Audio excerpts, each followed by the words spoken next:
got to say, I've interviewed a lot of dangerous people, a lot of criminals, a lot of murderers, serial killers even. I've never come away from an interview with somebody where I felt quite as unsettled as I did by my encounter with your son, Paris. And I think it was for a few reasons. One, the hideous nature of his crime, killing his own sister and your daughter in the way that he did. Two, the kind of very premeditated way that he's just articulated why he did this, to cause you as a mother maximum pain. And three, because it raised this ultimate question of how far does parental unconditional love go? You've managed to find the strength somehow to forgive him and to still love him. But you're living with this ticking time bomb of him coming out, potentially, in a few years' time. You have another child now, and you're terrified about what the implications of him being back in your life may be in the real world. What is your explanation, I guess, for how you have found the strength to carry on loving and to forgive your son after what he did?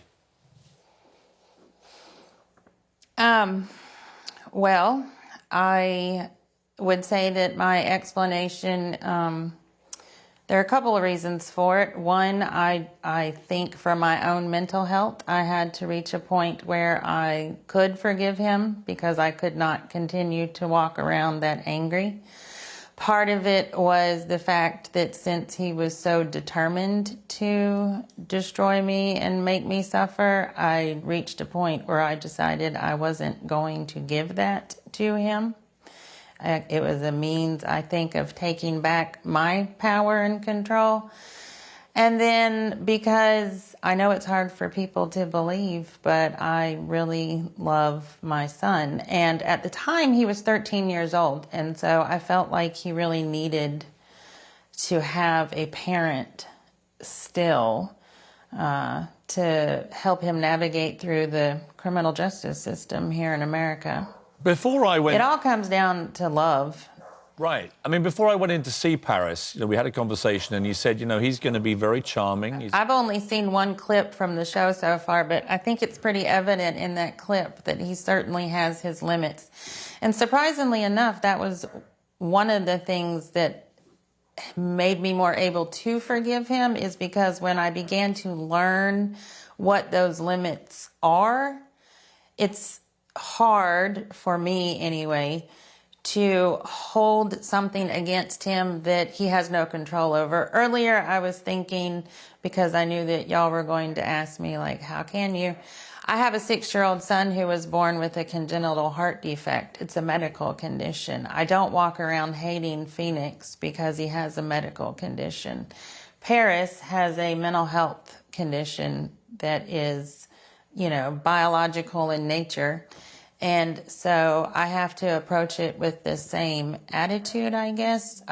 There's a different set of considerations, considering Paris is dangerous to others and my other child only has to worry about danger to himself. Most people who watch this, it's one of the most chilling and fascinating things I've ever been involved with, because it all really comes down to you. He's in prison now, but he's going to get out.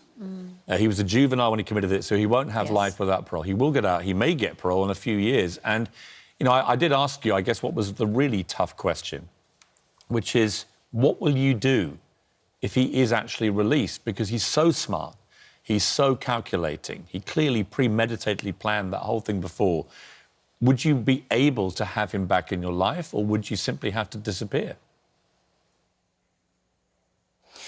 No, I've made it clear to Paris that while he's incarcerated, I will be there for him. But as soon as he is released, he probably will not be in my life. No, I'm not comfortable with that idea at all. Not at all, because he hasn't changed. And I think without the prison walls around him, I think he would try to fight whatever thoughts go through his head, but I don't think he'll be successful. And I'm not putting myself or my other child in that position. And I've articulated that to him, that, I probably will not be there when he is released. I can't even, like, to even think about it right now. I can't. I'd never sleep. Never. I mean, I asked him, Charity, So I said to him, Paris, you were unable to control your urges to do this despicable crime. How can we take any reassurance that you don't think it would happen again? And he said, when I hear now the clanking chains, or, I can't remember exactly how he described it, but it was like this sense of this feeling bubbling up again. He's like, now I know I could control it. I said, but can you be completely certain? And then he conceded he couldn't, because he can't, because he's a psychopath. And psychopaths, I don't think, have that ability to control themselves. No, I don't. I mean, I agree. And he and I discussed this. I think what will happen is he will get out. He will have his freedom. He will want to maintain his freedom. But when life begins to get stressful, or it doesn't go the way that he thinks it will, or if that, he calls it a wolf, if that wolf, starts to want out of the cage, it will be harder for him. He's a psychopath, but he's also a narcissist, and he's very arrogant, and he thinks that he can control it, but I think he's lying to himself. I don't know. I mean, I've worked with plenty of criminals, and I don't know. There is no cure for who he is. And even if there was a cure, he doesn't feel like he needs a cure. Right. So he's dangerous, and I will make my decisions accordingly when that time comes. But he will not be released anytime soon. No, we're talking in a few years' time. He won't be released in the next...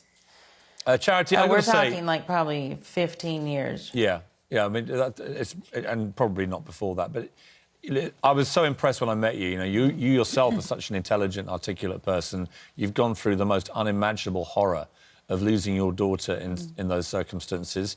I think the strength you've found to still love him and to forgive him is extraordinary. But I also have huge empathy for you and this situation you face, where, if he comes out, even though you love him, you couldn't trust him around you because he's too terrifying in that kind of environment. I wish you all the very best, Charity. It was a pleasure to meet you, and I'm sorry it was in these circumstances, but it's a fascinating documentary, I have to say. One of the most chilling I've been involved with. It airs on ITV on Thursday night at 9 p.m. Psychopath. That's what he is, and it's a fascinating watch. Charity, thank you very much indeed for speaking to me this morning. Thank you. Evening for you. Thank you. Thank you.